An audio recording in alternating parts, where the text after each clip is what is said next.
Hello friends, இந்த video நம்ம என்ன பார்க்க போகிறோம்னா சிஸ்டம் இமேஜ் பேக்கப் வந்து எப்படி வந்து எடுக்கிறது, மறுபடியும் வந்து எடுத்தது வந்து எப்படி வந்து ரீஸ்டோர் பண்ணுறது அப்படிங்கிறது தான் இந்த வீடியோ வந்து பார்க்க போகிறோம்.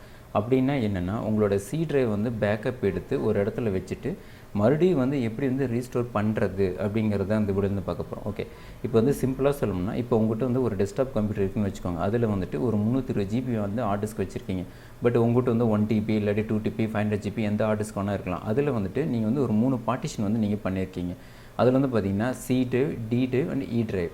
இதில் வந்து பார்த்தீங்கன்னா சி ட்ரைவில் தான் வந்துட்டு நீங்கள் வந்து ஓஎஸ் இன்ஸ்டால் பண்ணியிருப்பீங்க, பேசிக் சாஃப்ட்வேர் இன்ஸ்டால் பண்ணியிருப்பீங்க, இல்லாட்டி ஒரிஜினல் சாஃப்ட்வேர் எல்லாமே வந்து பார்த்தீங்கன்னா சி ட்ரைவில் தான் இருக்கும். சப்போஸ் இது எதுக்காக நம்ம வந்து பேக்கப் வந்து எடுக்கிறோம்னா, சப்போஸ் ஒரு நாள் வந்து உங்கள் கம்ப்யூட்டர் வந்து ஃபுல்லாகவே வந்து ஃபால்ட் ஆயிடுச்சு, இல்லாட்டி சாஃப்ட்வேர் வந்து ஃபுல்லாகவே வந்து டேமேஜ் ஆயிடுச்சு. இந்த மாதிரி டைமில் நம்ம என்ன பண்ணுவோம், மறுபடியும் வந்து ஓஎஸ் வந்து ரீஇன்ஸ்டால் பண்ணிவிட்டு மறுபடியும் சாஃப்ட்வேர் எல்லாமே வந்து கீழே ஆக்டிவேட் பண்ணிட்டு புதுசாக தான் நம்ம போடுவோம். அதுக்கு பதிலாக வந்துட்டு இந்த மாதிரி நீங்கள் ஒரு பேக்கப் வந்து சி ட்ரைவ் இருக்கிறது ஃபுல்லாக ஒரு ட்ரைவில் வந்து எடுத்து வச்சுட்டிங்கன்னா, சப்போஸ் உங்கள் கம்ப்யூட்டர் வந்து ப்ராப்ளம் ஆகிற டைமில் அப்படியே நீங்கள் ரீஸ்டோர்னு கொடுத்த உடனே நீங்கள் ஓஎஸ் இன்ஸ்டால் பண்ணுறப்ப எப்படி ஓஎஸ் இருந்ததோ சாஃப்ட்வேர் அப்படியே வந்து ரீஸ்டோர். அது எப்படின்னா ரீஸ்டோர் வந்து ஆயிரும். நீங்கள் வந்து கேட்கலாம், இப்போ வந்துட்டு நான் சி ட்ரைவ் வந்து பேக்கப் எடுக்கிறதுக்கு இந்த மாதிரி ஏன் நான் வந்து எக்ஸ்டர்னல் ட்ரைவ் வந்து யூஸ் பண்ணணும், இதுலேயே வந்து டிஇயில் வந்து ஃப்ரீ ஸ்பேஸ் வந்து இருக்குதில்ல, இதுலேயே நான் வந்து பேக்கப் வந்து எடுக்கலாம்ல அப்படின்னு கேட்கலாம். பட் அந்த மாதிரி வந்து இதில் ஆப்ஷன் கிடையாது. நீங்கள் வந்து சி ட்ரைவ் வந்து ஃபுல்லாக டேட்டா இருக்குது, இதனோட பேக்கப் வந்து நீங்கள் வந்து டி ட்ரைவில் வைக்கணும்னு நினச்சினா கூட அந்த மாதிரி ஆப்ஷன் கிடையாது. ஏன்னா அதுக்கு வந்து எக்ஸ்டர்னல் மட்டும்தான் சப்போர்ட் பண்ணும். எக்ஸ்டர்னல் பார்த்திங்கன்னா எக்ஸ்டர்னல் ஹார்ட் டிஸ்க் வந்து நீங்கள் யூஸ் பண்ணலாம், இல்லாட்டி வந்து உங்களோட டெஸ்க்டாப்லேயே வந்துட்டு இன்னொரு ஹார்ட் டிஸ்க்கை கனெக்ட் பண்ணி உங்களோட இமேஜ் வந்து பேக்கப் எடுக்கலாம், இல்லாட்டி வந்து பென் ட்ரைவ் வந்து இல்லை 64 ஜிபி இல்லாட்டி 120 ஜிபி பென் ட்ரைவ் போட்டு இதில் கூட உங்களோட சி ட்ரைவ் பேக்கப் வந்து நீங்கள் எடுத்துக்கலாம். நீங்கள் வந்து பேக்கப் எடுக்கிறது வந்து சி ட்ரைவ் தான் எடுக்கணும் கிடையாது. டி ட்ரைவ், இ ட்ரைவ் இல்லாட்டி ஃபுல்லாகவே கூட நீங்கள் வந்து உங்களோட எக்ஸ்டர்னல் ட்ரைவில் எதில் வேணாலும் நீங்கள் வந்து பேக்கப் வந்து எடுத்துக்க முடியும்.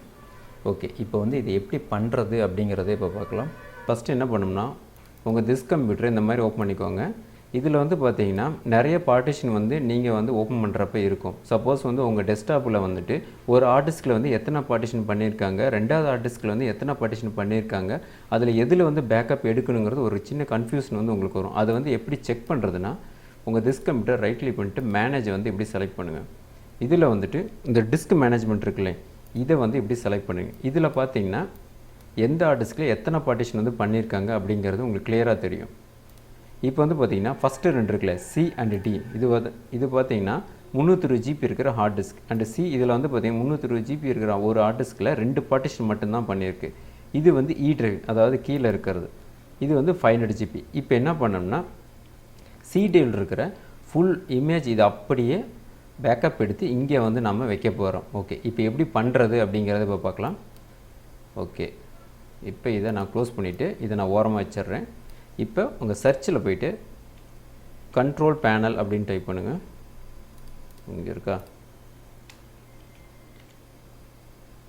இதில் கேட்டகரியில் போய்ட்டு லார்ஜ் ஐக்கான் கொடுத்துருங்க. இதில் வந்துட்டு இந்த ஃபைல் ஹிஸ்ட்ரின்னு இருக்குல்ல, இதை வந்து செலக்ட் பண்ணிடுங்க. ஓகே, இப்போ வந்துட்டு இதை ஓப்பன் பண்ணோடனே கீழே பார்த்தீங்கன்னா சிஸ்டம் இமேஜ் பேக்கப்னு இருக்கும், இதை வந்து செலக்ட் பண்ணிடுங்க. இப்போ வந்துட்டு மேலே வந்துட்டு கிரியேட் ஏ சிஸ்டம் இமேஜ்னு இருக்குல்ல, இதை வந்து செலக்ட் பண்ணிடுங்க.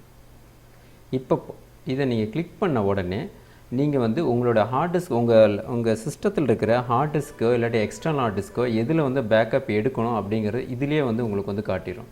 இப்போ பாருங்கள், இப்போ வந்து ஃப்ரீ ஸ்பேஸ் வந்து டி ட்ரைவ் வந்து இருக்குது, ஆனால் எடுத்துக்காது. இது ஏன் வந்து இதில் வந்து இங்கே வந்து எடுத்துக்காதுன்னா, இது வந்து ஒரே ஹார்ட் டிஸ்கில் வந்து 2 பார்ட்டிஷன் பண்ணியிருக்காங்க, இல்லாட்டி 2-3 பார்ட்டிஷன் பண்ணியிருந்தாங்கன்னா ஒரே ஹார்ட் டிஸ்கில் இருக்கிறது எடுத்துக்காது. நீங்கள் அடுத்ததாக ஒரு ஹார்ட் டிஸ்க் வந்து கனெக்ட் பண்ணிங்கன்னா மட்டும்தான் எடுத்துக்கும், இல்லாட்டி வந்து எக்ஸ்டர்னல் ட்ரைவ் வந்து நீங்கள் கனெக்ட் பண்ணணும். ஓகே, இப்போ இது வந்து தனி ஹார்ட் டிஸ்க், அதாவது 500 ஜிபி. இப்போ இதை வந்து நான் வந்து செலக்ட் பண்ணுறேன். இதுக்கு வந்து நேம் வந்து நான் இமேஜ் பேக்கப்புங்கிறத நான் கொடுத்துருக்கேன், அதை வந்து இங்கே செலக்ட் பண்ணிக்கிறேன். இதில் வந்து நீங்கள் பேக்கப் எடுக்கிறதுக்கு இந்த சி ட்ரைவ் பேக்கப் எடுக்கிறது 3 விதமாக நீங்கள் எடுக்கலாம். ஒன்று வந்துட்டு உங்களோட இமேஜ் இருக்குல்ல சி ட்ரைவ், இது அப்படியே வந்து இன்னொரு ஹார்ட் டிஸ்கில் வந்து ஒரு பார்ட்டிஷனில் போயிட்டு சேவ் பண்ணுறது. இன்னொன்று வந்து டிவிடி ரைட்டரில் வந்துட்டு உங்கள் டிவிடி இருக்குல்ல, அதில் வந்து டைரெக்டாக வந்து ரைட் பண்ணுறது. இன்னொன்று வந்து உங்கள் நெட்வொர்க் பிளேஸ் லொக்கேஷனில் போய் சேவ் பண்ணுறது. ஓகே, இப்போ நான் வந்து இங்கே சி ட்ரைவில் இருக்கிறது இங்கே இன்னொரு ஹார்ட் டிஸ்கில் நான் வந்து காப்பி பண்ணுறேன், பேக்கப் எடுக்கிறேன். இப்போ நெக்ஸ்ட்டு. இப்போ வந்துட்டு இதில் என்னென்னா, நீங்கள் பேக்கப் எடுக்கிறப்ப சி ட்ரைவ் வந்து டிஃபால்ட்டாக வந்து இங்கே எடுத்துரும். சப்போஸ் வந்து டி ட்ரைவில் வந்து நீங்கள் நிறைய டேட்டாஸ் வந்து வச்சுருக்கீங்க, அதையும் நீங்கள் பேக்கப் எடுக்கணும்னு நினச்சிங்கன்னா ஜஸ்ட் இங்கே கிளிக் பண்ணிடுங்க. இப்போ எனக்கு தேவை சி ட்ரைவ் மட்டும்தான். இதை நான் வந்து டிக்கை எடுத்து விட்றேன். இப்போ நெக்ஸ்ட். இப்போ ஸ்டார்ட் பேக்கப். இதை க்ளோஸ் பண்ணிடுறேன்.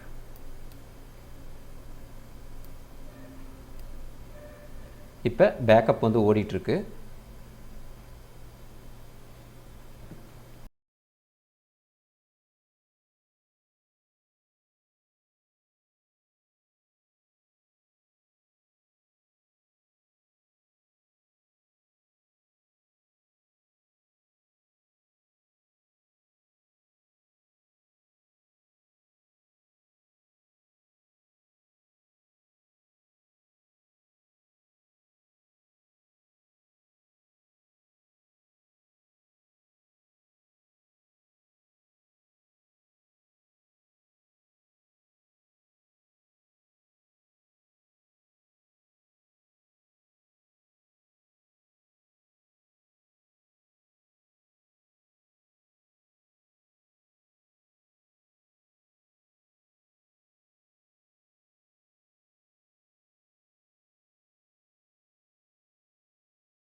ஓகே, இப்போ பேக்கப் வந்து கம்ப்ளீட் ஆகிடுச்சு.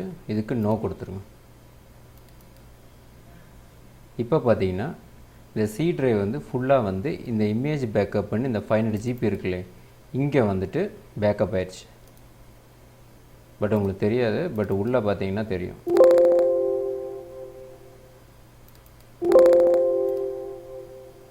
இதில் என்ன டேட்டில் என்ன டைமில் வந்து பேக்கப் எடுத்திருக்கீங்க அப்படிங்கிறது எல்லாமே இதில் தெரியும். ஓகே, இப்போ இதை வந்து நான் க்ளோஸ் பண்ணிடுறேன். இப்போ வந்துட்டு இதை வந்து எப்படி வந்து ரீஸ்டோர் பண்ணுறது அப்படிங்கிறத இப்போ பார்க்கலாம். சப்போஸ் உங்கள் சிஸ்டம் வந்து டோட்டலாக வந்து ஆனே ஆகலைன்னா அந்த மாதிரி டைமில் ஃபஸ்ட்டு வந்து நீங்கள் சேஃப் மோடில் அந்த மாதிரி போயிருங்க. போயிட்டு செகண்ட் ஆப்ஷன் இருக்குல்ல, ட்ரபிள் ஷூட், இதை வந்து செலக்ட் பண்ணுங்கள். இதில் வந்து அட்வான்ஸ்ட் ஆப்ஷன் செகண்டு. இதில் வந்து சிஸ்டம் இமேஜ் ரெக்கவரி. ஓகே, இப்போ வந்து நீங்கள் வந்து இமேஜ் எடுக்கிறப்ப என்ன யூசர் நேம் பாஸ்வேர்டு இருந்துச்சோ அதை வந்து நீங்கள் கொடுத்தா மட்டும்தான் உள்ளே வந்து ரீஸ்டோர் ஆகும். யூசர் நேம் வந்து அதே காட்டிடும். நீங்கள் வந்து அட்மின் பாஸ்வேர்ட் கொடுக்கணும். சப்போஸ் வந்து நீங்கள் இமேஜ் எடுக்கிறப்ப பாஸ்வேர்டு செட் பண்ணலைன்னா ஒன்றும் பிரச்சனை இல்லை, அதுவே வந்து உள்ளே போயிடும். சப்போஸ் பாஸ்வேர்டு கொடுத்துருந்தீங்கன்னா இதில் வந்து நீங்கள் பாஸ்வேர்டு கொடுத்தா தான் நீங்கள் வந்து இமேஜ் வந்து ரிலீஸ் பண்ண முடியும்.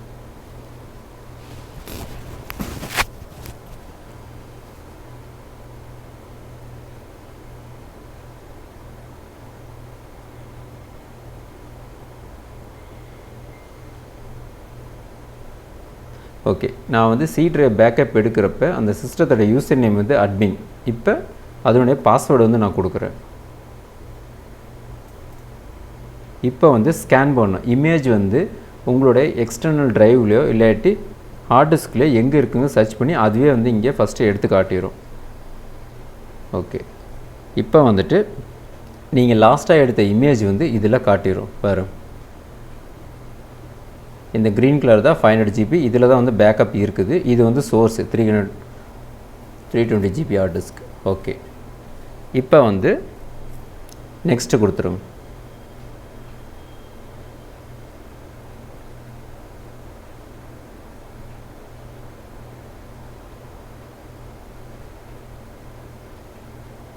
இப்போ நெக்ஸ்ட்டு. இப்போ சி ட்ரைவ் தான் நம்ம ரீஸ்டோர் பண்ண போகிறோம். இப்போ எஸ்ஸு. இப்போ ரீஸ்டோர் வந்து ஆயிட்டிருக்கு.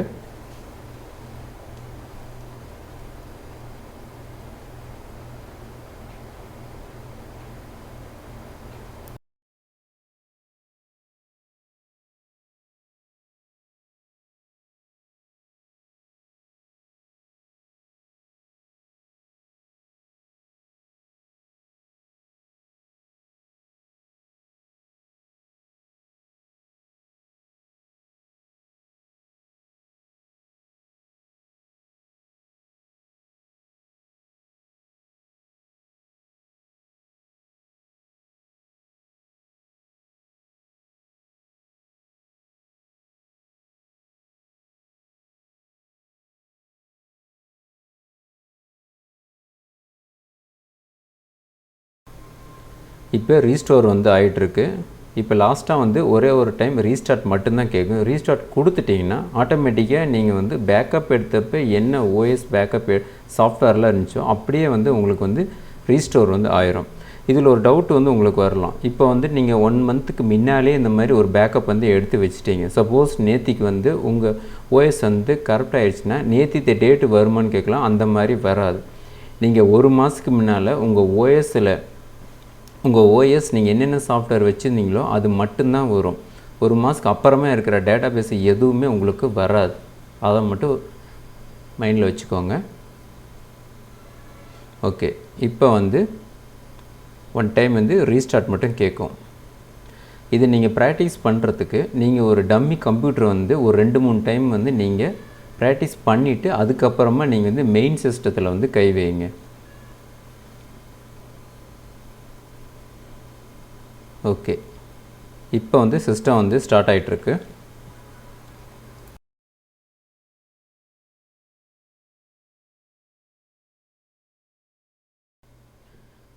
ஓகே ஃப்ரெண்ட்ஸ், இந்த மெத்தட் நீங்களும் வந்து ட்ரை பண்ணி பாருங்கள். இது ரொம்ப ஈஸியான மெத்தடு தான்.